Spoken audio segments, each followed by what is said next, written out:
Well, good day, everyone. Welcome to my show. Welcome to Partners in Health and Biz.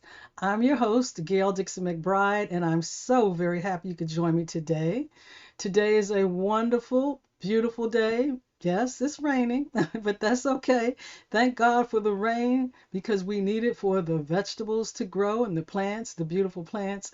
So, this Today, I have a very special show planned for you as we continue with National Nutrition Month. I have some tips that I'd like to share with you, and they're nutrition tips. And I'm sure that these tips are going to benefit you in a very positive way because a lot of you have no idea what to eat, how to eat, or what's good for you and what's not. So, and then there are a lot of you who do know what's good for you and what's not, but you're still eating what you want to eat, despite the disasters that may be caused, such as added sugar. Added sugar, my friends, is a disaster. So, we use sugar, of course, to improve the taste of processed foods. The people that process these foods, producers, often add sugar to them. So it's it's as bad, it's just as bad that some foods have some sugar because we need to have the taste, but a lot of manufacturers add additional sugar and sugar that's not necessary. This type of sugar is called added sugar. So if you read your labels, your sugar labels, I mean not your sugar labels, but if you read your product labels on your foods, you'll you'll learn that they have sugar and then there's added sugar and the percentages of how much added sugar is there. So everyone knows that eating too much added sugar is unhealthy. While some think sugar is a simple matter of empty calories, others believe it increases the risk of diseases that kill millions of people each year, and it does. It is definitely true that added sugar contains empty calories, so there are no nutrients in it other than sugar. As a result, basing your diet on products high in added sugar may contribute to nutritional deficiencies. But this is just the tip of the iceberg. There are many other risks associated with excessive sugar intake that are now reaching mainstream attention.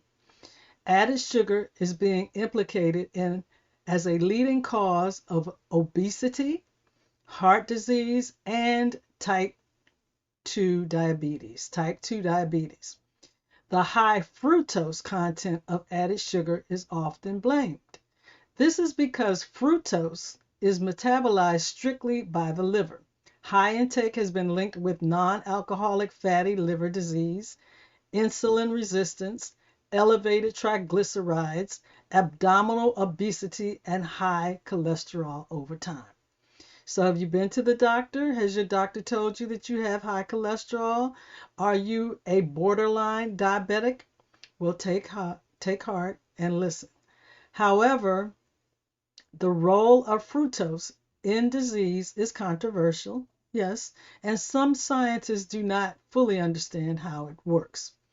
So, the bottom line, the summary, when we talk about sugar and added sugar, is that sugar provides empty calories and is believed to be a leading cause of diseases that kill millions of people each year.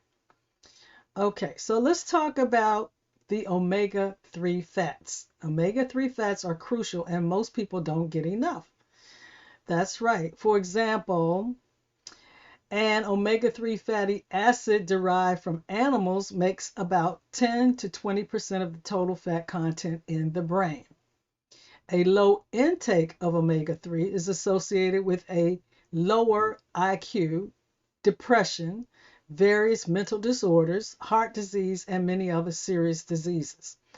There are three main types of omega-3 fats: alpha linolenic, or ALA, and this one, these two I may not pronounce correctly, but eicosapentaenoic acid, or EPA.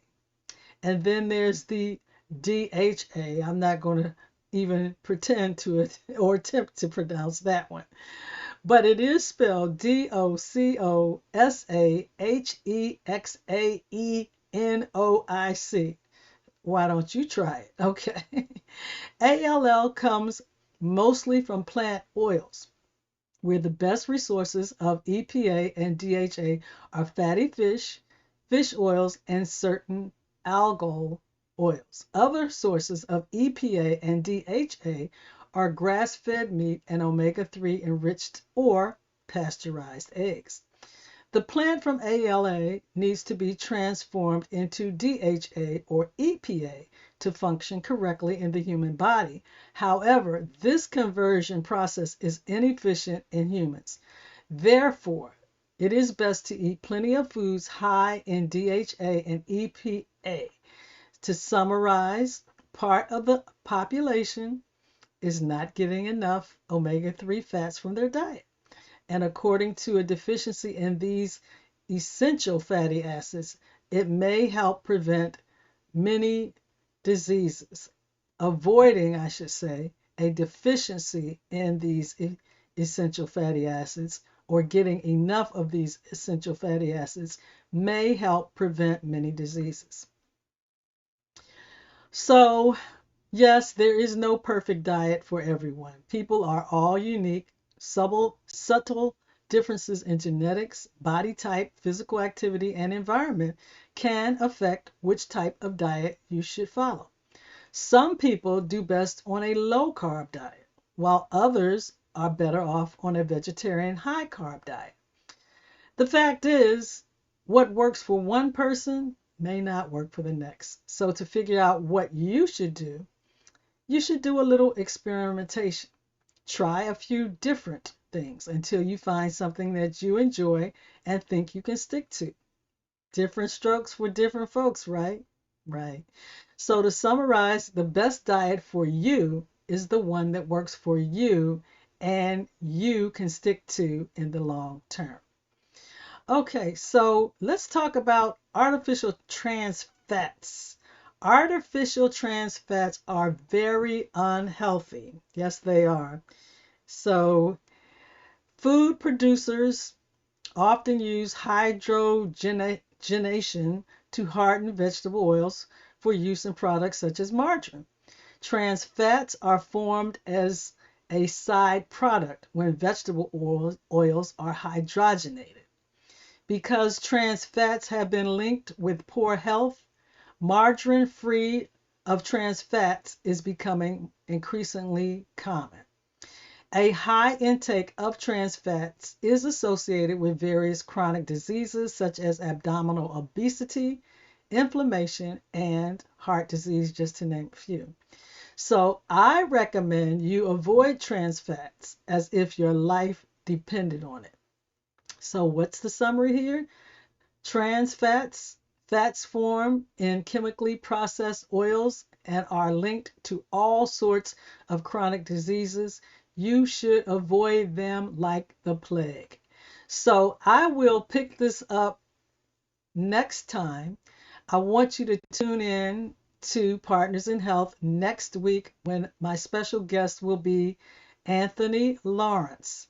Anthony Lawrence, and he is a published author of a book called The Big Race. And so it's for young folks, mainly preteens or say, yeah, middle school boys. So check it out. Tune in next week to the Partners in Health and Biz show. And I will have my special guest, Anthony.